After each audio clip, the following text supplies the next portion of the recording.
Hi అండి, welcome to Vijaya's Dasari. గుత్తి వంకాయలు మసాలా పెట్టుకొని ఫ్రై చేసుకొని ఇదంతా చాలా టైం పడుతుంది. ఇన్స్టెంట్గా మనకి ఆ ఫ్లేవర్ ఆ టేస్ట్ రావాలంటే సింపుల్గా ఇలా చేసుకోండి. ముందుగా వీటికి ఒక 3 స్పూన్ల వేయించిన శనగపప్పు, 3 స్పూన్ల ఎండు కొబ్బరి లేదా పచ్చి కొబ్బరి, చిన్న అంగుళం ముక్కంతా అల్లం, ఒక 2 వెల్లుల్లి రెబ్బలు, ఈ 3 కూడా గ్రైండ్ చేసుకోవాలి మిక్సీ జార్లో. మరీ పలుగ్గా కాకుండా మరీ మెత్తగా కాకుండా వేసుకోవాలి. ఇక్కడ నేను 1/2 కేజీ తెల్ల గుత్తి వంకాయలు తీసుకున్నానండి. మీరు మామూలు గుత్తి వంకాయలు కూడా వాడుకోవచ్చు. ఈ మసాలాన్ని ముందు సైడ్ ఉంచుకొని తర్వాత స్టవ్ వెలిగించుకొని కడాయి పెట్టుకోవాలి. దీంట్లో ఈ కర్రీకి సరిపడా ఆయిల్ పోసుకోవాలి.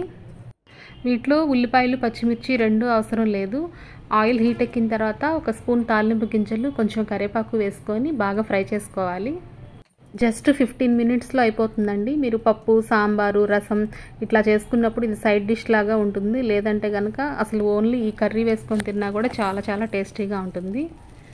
ఇవి బాగా ఫ్రై అయిపోయిన తర్వాత కట్ చేసుకున్న వంకాయ ముక్కలన్నీ కూడా ఈ తాలింపులో వేసుకొని ఇంకొంచెం ఫ్రై చేసుకోవాలి.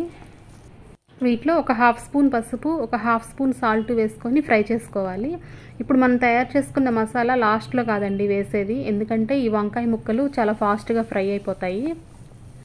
అందుకని మసాలాతో పాటు ఇవి ముక్కలు కూడా 2 ఒకేసారి ఫ్రై అయిపోవాలి. ఈ తయారు చేసుకున్న మసాలా పౌడర్ మొత్తం ఈ వంకాయ ముక్కల్లో వేసుకొని బాగా ఫ్రై చేసుకోవాలి.